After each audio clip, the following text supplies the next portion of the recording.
Welcome to MRII's Insights and Innovators podcast, where we talk to top market research professionals to get their inside stories about innovative and enduring best practices. Today's episode is sponsored by MMR Research Associates. MMR Research Associates is an agile, full-service marketing research firm with a global support network that performs customized research around the world. Now, here's your host for today's episode. Welcome to today's episode, Betting on Disruption, how two industry icons are backing the next generation of research tech. I'm your host, Katie Gross, president of Suzy, and my guests today are Todd Johnson and Karyn Schoenbart, formerly the executive chairman and CEO, respectively, at the MPD Group, who led its merger with IRI to become Circana, and now the driving force behind Duo Partners, a firm investing in disruptive tech-enabled data and insights companies. Todd and Karyn will share their perspective on what's fueling innovation in the research space, the serious challenge around data quality and fraud, and why this is a pivotal moment in the industry. With decades of leadership experience and a sharp eye on the future, they offer insights into how they evaluate new ventures and what they see coming next. So welcome, Todd and Karyn, and thank you so much for joining me. Thank you for having us, Katie. So you've both led one of the biggest, most successful, and most influential market research companies in the world. Now through Duo Partners, you're backing the next wave of innovation. What do you see happening in the industry right now that makes this a really exciting time to invest? And Karyn, would love to hear from you first. Well, actually, I'm going to let Todd take this one first. We beat you to it into divvying up the questions. Awesome. So let me take the lead.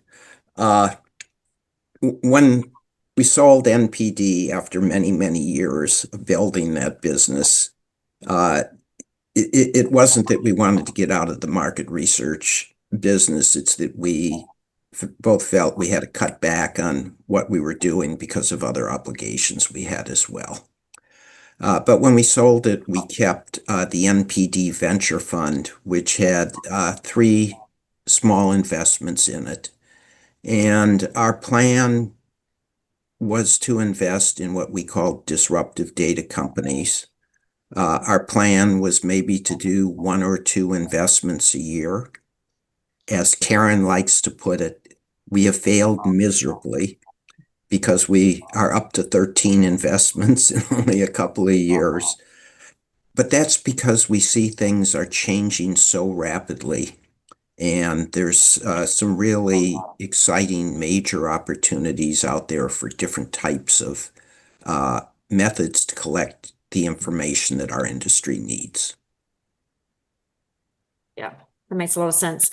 And so how does your experience as both long-time, and I mean long-time operators, influence the way that you're evaluating and supporting those companies that you're investing in? And congratulations on them being 13. Well, it's funny because being an operator, you're used to saying, okay, what you need to do is this and this and this and this. And as a board member, as an investor, you have to learn how to say, have you considered? Have you thought about this? So that's a little bit of a challenge, but they've all come to us. We've found these companies because they've approached us. So they are looking for our expertise. And for us, it's not about just providing capital. It's about providing advice and consulting and introductions. And we've got very, very complementary skills, which is why Todd and I work so well together and why we're kind of duo partners. Todd, as you probably know, is a trailblazer in innovation, and many of the most innovative things in the market research industry came out of NPD. And he's just a genius when it comes to strategy and product and long-term value creation. And my strengths are in go-to-market, sales, pricing, packaging. I've got a Rolodex, if you want to call it that, of, over a couple of hundred C-suite executives. And I try to match make the appropriate companies with the appropriate portfolio companies. And it gives us great pleasure and great gratitude when these things can work out and we can really help these companies grow. Yeah, that's awesome. I work with a number of folks who were previous MPD, and they all always state what a phenomenally run company it is. So that is fantastic. You're now really providing that guidance to the rest of the industry. It's interesting that you kind of describe your portfolio as disruptive data companies. And I think we've used the word disruption, much like we've used the word agile, to mean a number of things. But in the context of today's research and data ecosystem, that's really changing month by month, given the fast advances in AI, what does the word disruption kind of really mean to you? And do you have a solid definition? We have a core thesis of what we're looking for, and it has a few facets to it. One is it's always on kind of data. Mm-hmm. It's probably observational as opposed to inquiry. It's really what we kind of half jokingly say is 21st century data, even though much of the industry is still using almost 20th century technologies to collect information. It's just going to change, and it's starting to change, and we're seeing lots of very exciting companies developing these new methods of collecting data without having to ask questions. Yeah, you're so right. Especially, I always see the jokes about NPS scores and, to what extent on a scale of 0 to 10 would you recommend Windows to your friends? And I'm like, I'm not sure that's the way that we think. And certainly I think the older methodologies, and really all we did in the 2000s is just put the same old methodology online and just collect in a different way. So it's great to hear that what your definition is of disruptive is what I'm hearing is it's not about the old-fashioned methodologies just updated, but more about newer ways of gathering that data. Can you share an example? Oh, sorry, go ahead. Exactly. Yeah. Could you maybe share an example of the type of company or a company or technology that really reflects that kind of disruption and innovation that you're excited about? Well, we have 13 of them, but I'll try to go through a few of them very quickly to give you a sense, Katie. One is called QualSights. So what they do is they have patented tags that they put on products. And the way that this is used is for in-home product testing. Instead of asking people, when did you use a product? How much did you use? It actually measures when they used it, how often they used it, and then they can immediately ask them questions, ping them questions, whether they be audio questions or text questions in the moment. So that's a fantastic use of technology. Another one's called TasteWise. They're out of Israel. They scrape all of the food companies like DoorDash and Uber Eats and Seamless to get real-time food trends of what people are really doing. They're not asking them, what's your favorite sauce to put on your taco? They're actually observing it. Another one is called Charm.io. They're the only company in the world right now that's tracking TikTok shop sales data. And I would usually do this as a quiz question, but I'll just tell you the answer. Last year in the US, TikTok shop sales across all categories were $7 billion. $7 billion. So if you're not watching that and tracking that, and already this year it's exceeding that. So they're doing that again by using unusual technology. And finally, and I could go on and on, a company called Reviews, also out of Israel, is tracking consumer sentiment by consumer reviews as well as social data. The interesting thing is that with consumer reviews, if you don't know how to do this properly, you'll pick up on sponsored reviews or duplicate reviews, and that isn't good for market research purposes. And what they're doing is they're organizing the data around use cases, a marketing hub, an e-commerce hub, an innovation hub. So again, they're taking the data and then using AI to also organize it in a way that the user can take advantage of it. So those are just a few examples. Katie, I could go on and on, but that gives you a flavor for the different kinds of companies that appeal to us. Yeah, for sure. And I definitely have been influenced by TikTok purchasing too many times to mention. So it sounds, and you kind of mentioned a pattern, so that may be one of the answers to my next question. But it sounds like you mentioned if these companies aren't doing it correctly, there's a lot that could go wrong. So what are those signs that you're looking for that indicate a company has the potential not just to be new and fast, but to be lasting and differentiated, especially when building tech has become so much easier and faster. So that kind of building of the tech is less of a defensive moat than it used to be. Well, the tech is very important to be able to get unique views of consumer behavior. And that technology is what we look at first. Patents are actually becoming more important in our industry, I think, than they've ever been. And a number of our portfolio companies have very interesting patents, as Karyn described in one case, on the technology, which makes the investment in their approach much more desirable. And because once it gets accepted, it has real long-term potential.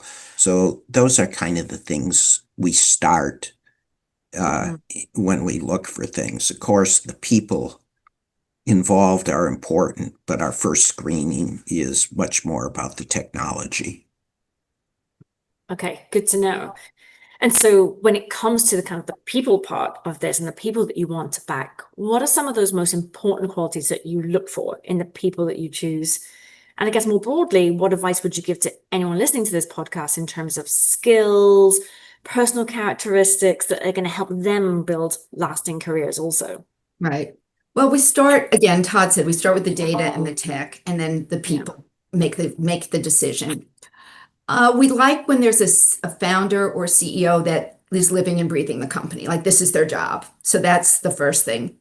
And that they are curious and that they're agile, like you said earlier, and that they also can build a team. It can't just be a one person superstar or two people. They need to be able to build a team for the long term. And also that they're open to advice and they're open to hearing, that they're not just know-it-alls. And finally, and the advice that I would give people, and I'm going to sound like a broken record on this topic, is it's not just about inventing great tech. You have to figure out what's the business problem you're trying to solve. And if you can find a business problem that clients have that you can use technology to solve better, faster, cheaper, real world, all the things Todd talked about, then that's the winning combination. Too many people get enamored with the tech and forget about what's the purpose of the tech and what problems is it going to solve. I completely agree with you. I've been to too many industry conferences over the past 18 months where there's a lot of tech looking for a problem to solve. For sure. And even internally, I think at companies, what we think about at Suzy is not how can we be AI first, but how can we be problem first? And then what AI are we applying to that problem and utilizing it that way? Exactly. So speaking of kind of technology and something that we've been definitely facing as an industry for always, but particularly in the last kind of 18 months, data quality and fraud are certainly growing concerns in the insights world. So how do you view the scale and urgency of these issues today? What's going on, data quality and fraud in the core parts of our industry is very serious. Yeah. And I actually think the clients are more concerned about it than is our industry. And to us, the biggest problem is we've got to figure out ways to collect data without having to pay for it. That's observational. That's getting people to volunteer. It's what it once was. And there's no question that paying for data to respondents has led to the fraud and is also leading to biases in our questions. Karyn and I, in our portfolio, one of our entities, Tenetic, is not an investment, but is a startup that we're funding and leading with a group of other very experienced people. And we are using, in the media research area, data that's not paid for. And we can see some very significant differences, and we believe significant improvements on what's available.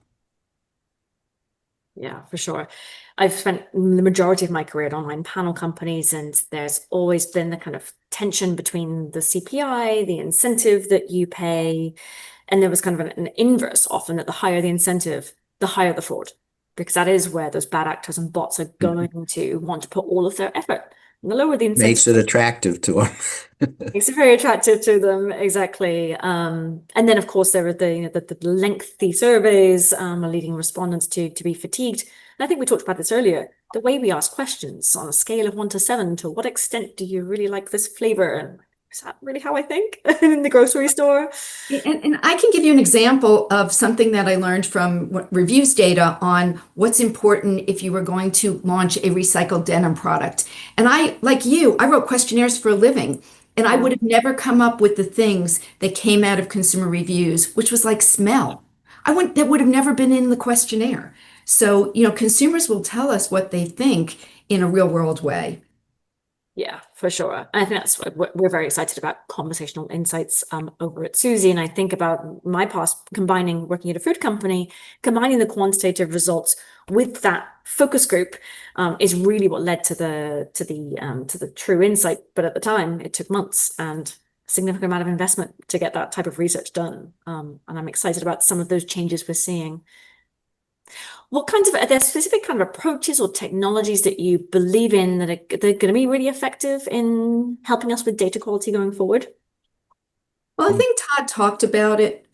Todd, do you want to take that? Oh, go ahead. I mean, I think Todd talked about it. It's observational. It's always on. It's tracking behavior. Of course, AI, everybody's talking about AI. AI is going to be changing the world. I love this quote that I heard. Don't worry so much about AI replacing you. Worry about the person who knows how to use it better than you replacing you. And again, it's not just in data and analytics. AI is providing amazing, amazing tools in go-to-market right now that people are experimenting with. They're jumping on. I know one of these small startup companies doesn't even have a marketing department. They're using AI to do all sorts of very interesting things on LinkedIn and identifying target audiences and integrating it into their workflows in a way that existing companies may not be ready to do. Yeah, for sure. And I think it changes so quickly that even about a year ago, I created my first custom GPT and I was very excited with myself and I know AI. And then of course, everything changes on a monthly basis. So just on Friday, I had to jump into N8N, which is a whole new world for me. And I think it's about keeping up with those skills, not just saying, well, I've incorporated AI and I'm done. It's what's the latest, what's new and continuing. So what other On the other hand, you have to be a little careful these days with AI. Hallucinations Oh yeah. still exist and are going to continue to exist for a while. And in trying to measure behaviors or attitudes, hallucinations can be very, very misleading. For sure. I think QA is going to become so much more important that if we're saving ourselves 10 hours on report writing, we need to leave 2 hours for QA and review to ensure that we're catching those hallucinations. So it's not from 10 to 0, but 10 to 2. And the role that we play, I think, has shifted. Yep. So what other kind of major trends and shifts do you think are going to shape the next 5 to 10 years in market research and data analytics? Well, again, we talked about AI. One thing I think companies have to be careful about is that everybody's building tools. And many of the companies we're working with are all building a tool. And the tools are getting better, and the tools are using AI, and the tools are, you ask a question, you get an answer. However, clients don't want 12 different tools. They want the data in their own data lakes, databases, so that they can solve a problem. I have a problem with, this new cookie product I launched, and I want to look at all of my data across all of the resources that I have to understand that problem. So they don't want to have to go to 12 tools. And I think companies have to keep in mind that clients want the data integrated. So it's moving from APIs to agents and so on. And when the challenge is there, and Todd always talks about this, is how do you protect your IP when that happens? So that's going to be another thing people have to think about. In terms of the next 5 to 10 years, I don't know, Todd, maybe you want to try that one, but that's a long time out. I don't think we can predict the next 5 to 10 years right now. I think we have to be agile and adjust very, very rapidly because I don't think none of us have experienced the kinds of changes we're likely to be going through. I will say one thing, any transformation, in my experience, when you're trying to transform a company, and every consultant will tell you the same thing, at least 30% of your people won't adapt. And I think Yes. that's going to be a very big learning curve for people, because people like checking tab plans and they like writing questionnaires and they're comfortable doing that. And some of those people are not going to be able to adapt to a completely new way of working. Yeah, yes, absolutely. I think, I've worked a lot of companies where change management was definitely part of it for the customer as well. When I started at Cint, being a panel exchange, moving away from proprietary panels was a whole kind of new way of thinking, and ushering in that kind of new wave is very much not just about look at the tech, but how can we bring the people with us to ensure it's adopted. So you have both made such a significant impact on the industry. So how does the next chapter of Duo Partners fit into the legacy that the two of you want to leave? Well, for me, it's clearly I've been involved in trying to create new applications, new uses of data. And this is about as ripe a period of time as I've ever seen for that kind of opportunity. So I want to be able to help entrepreneurs achieve those objectives. Katie, I heard something, this is not my quote, but I really love this. It was the first third of your career is mostly learning, the second third is mostly earning, and the last third is returning. And that's what we, feel that we're doing right now. And it's extremely gratifying. I love that. I will quote you on that, even if it's not your quote, because I love that. It's a fabulous quote. It really is. So for somebody, let's go back to the learning people. For someone who is entering insights in the data space today, what guidance would you offer them? Well, I would say the first thing is, historically, when you entered our industry, you kind of entered it by getting involved with a particular methodology. Today, I think that would be the worst way to enter the industry, because you get tied down to a methodology that's going to be going through a lot of changes. So I would be looking for how do you use new types, other types of data, because I think that's the way you'll make your mark. AI, you got to include that, although that is likely to be more of a tool than a career builder in my mind. But you have to be comfortable in that environment. But don't get tied down in a particular methodology. Yeah. And I would say what we talked about earlier is make sure you're focused on what are the business problems that business people have. What are clients, what is keeping them up at night? What's their workflows like? And how can you develop things that are going to make their lives easier, faster, more reliable, less expensive, by using new technology to do that. So start with the business problem. And also, tech won't replace relationships. I still believe that at the end of the day, human beings are still going to want to buy things from people that they trust and people that they know, and people are going to get on boards because of people they know. And so don't lose sight of the relationship building, the networking, and all of that part of this industry. And you just saw why Karyn and I are partners. I took the technology methodology approach, and she took the human interpersonal approach. Yin and yang. I think you're both testament to why a partnership and relationships in the industry is so important, because you've had so much phenomenal success together. And I love that story. Thank you so much to the two of you for being here. It's been wonderful. Thank you. Our Nice pleasure. meeting you, Katie. Thanks for joining the Insights and Innovators podcast from Market Research Institute International. Click subscribe to never miss an episode, and visit us at mrii.org for more market research insights.